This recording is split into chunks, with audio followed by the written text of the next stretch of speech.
আরো কম হলে আরো ভালো হয়, না হলে তো আরো ভালো ওনাদের জন্য।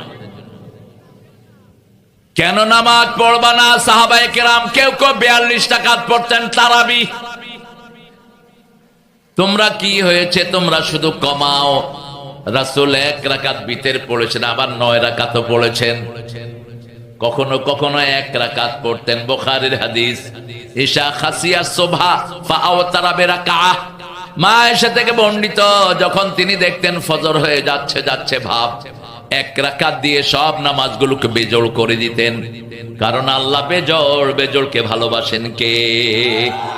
আল্লাহ ভালোবাসেন। কখনো ম্যাক্সিমাম পড়তেন 3 রাকাত। কয় রাকাত? কখনো পড়তেন 5 রাকাত, কখনো 7 রাকাত, কখনো 9 রাকাত পড়তেন বিতির। কি পড়তেন? বিতির। আল্লাহ আমাদেরকে বেশি পড়ার তৌফিক দান করেন।